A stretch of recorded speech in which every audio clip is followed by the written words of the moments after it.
and welcome back to the channel. My name is Josh and we are going over the history of South Africa. Welcome to part 5, and this is where we start with the discovery of diamonds. The first diamond discoveries between 1866 and 1867 were alluvial on the southern banks of the Orange River. By 1869, diamonds were found at some distance from any stream or river in hard rock called the Blue Ground, later called Kimberlite, after the mining town of Kimberly, where the diamonds diggings were concentrated. The diggings were located in an area of vague boundaries and disputed land ownership. Claimants to the site include the South African Transvaal Republic, the Orange Free State Republic, and the mixed-race Griqua nation under Nicolaas Waterboer.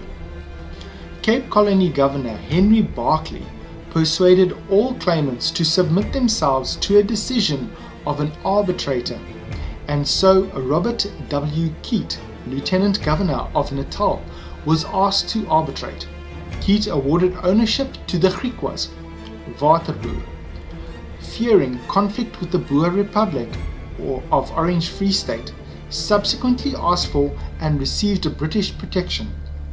Griqualand then became a separate crown colony renamed Griqualand West in 1871 with a lieutenant general and legislative council.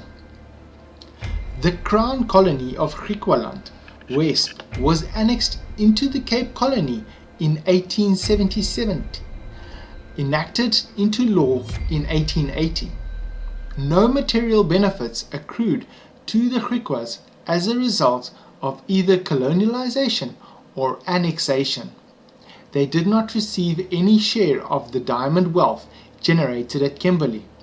The Griqua community became subsequently disseminated.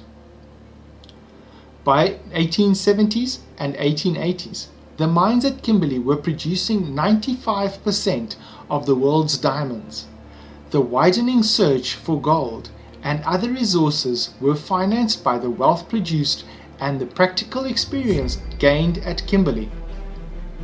Revenue accruing to the Cape Colony from the Kimberley diamond diggings enabled the Cape Colony to be granted responsible government status in 1872, since it was no longer dependent on the British Treasury, and hence allowing it to be a fully self-governing in similar fashion to the Federation of Canada, New Zealand, and some of the Australian states.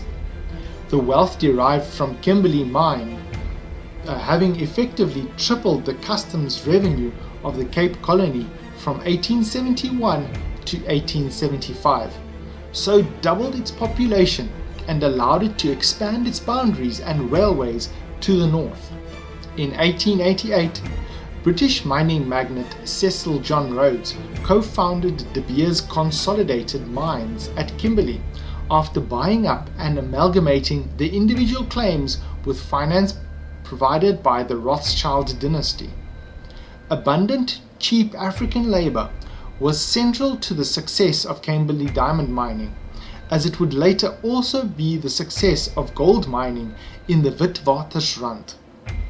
It has been suggested that in some academic circles that the wealth produced at Kimberley was a significant factor influencing the scramble for Africa, in which European powers had by 1902 competed with each other in drawing arbitrary boundaries across almost the entire continent and dividing it among themselves. Discoveries of gold. Although many tales abound, there is no conclusive evidence as to who first discovered gold or the manner in which it was originally discovered in the late 19th century on Witwatersrand, meaning Whitewater's edge of the Transvaal. The discovery of gold in February 1886 at a farm called Langlaagte on the Witwatersrand in particular precipitated a gold rush by prospectors and fortune seekers from all over the world. Except in rare outcrops, however, the main gold deposits had over many thousands of years become covered gradually by thousands of feet of hard rock. Finding and extracting the deposits far below the ground called for the capital and engineering skills that would soon result in the deep level mines of Witwatersrand, producing a quarter of the world's gold, with the instant city of Johannesburg arising astride the main Witwatersrand gold reef. Within 2 years of gold being discovered on Witwatersrand, 4 mining finance houses had been established. The first formed by Herman Eckstein in 1887, eventually becoming Rand Mines. Cecil Rhodes and Charles Rudd followed with their Gold Fields of South Africa company. Rhodes and Rudd had earlier made fortunes in diamond mining at Kimberly. In 1895, there was an investment boom in Witwatersrand gold mining shares. The precious metal that underpinned international trade would dominate South Africa exports for decades to come. Of the leading 25 foreign industrialists who were instrumental in opening up deep-level mining operations at Witwatersrand's gold fields, 15 were Jewish, 11 of the total were from Germany or Austria, and 9 of the latter category were also Jewish. The commercial opportunities opened by the discovery of gold attracted many other people of European Jewish origin. The Jewish population of South Africa in 1880 numbered approximately 4,000. By 1914, it had grown to more than 40,000, mostly migrants from Lithuania. The working environment of the mines, meanwhile, as one historian has described it, as dangerous, brutal, and onerous, and therefore unpopular among local black Africans. Recruitment of the black labor began to prove difficult, even with an offer of improved wages. In the mid-1903, there remained barely half of the 90,000 black laborers who had been employed in the industry in mid-1899. The decision was made to start importing Chinese indentured laborers who were prepared to work for far less wages than local African laborers. The first 1,000 indentured Chinese laborers arrived in June 1904. By January 1907, 53,000 Chinese laborers were working in the gold mines.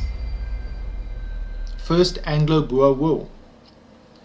The Transvaal Boer Republic was forcefully annexed by Britain in 1877 during Britain's attempt to consolidate the states of southern Africa under British rule. Long-standing Boer resentment turned into full-blown rebellion in the Transvaal, and the First Anglo-Boer War, also known as the Boer Insurrection, broke out in 1880. The conflict ended almost as soon as it began, with a decisive Boer victory at the Battle of Majuba Hill on the 27th of February 1881. The Republic regained its independence as the Suid-Afrikaanse Republiek, or South African Republic, or ZAR. Paul Kruger, one of the leaders of the uprising, became president of the ZAR in 1883.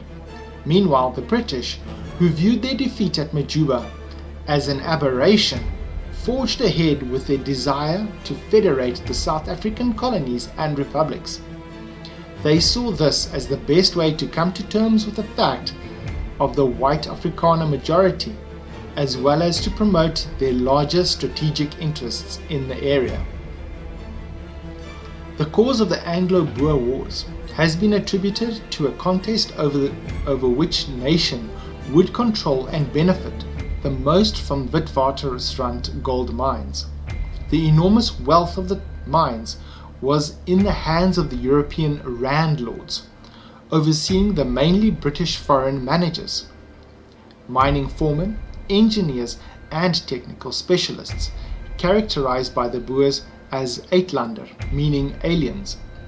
The aliens objected to being denied parliamentary representation and the right to vote, and they complained also of bureaucratic government delays in the issuing of licenses and permits, the general administrative incompetence on the part of the government.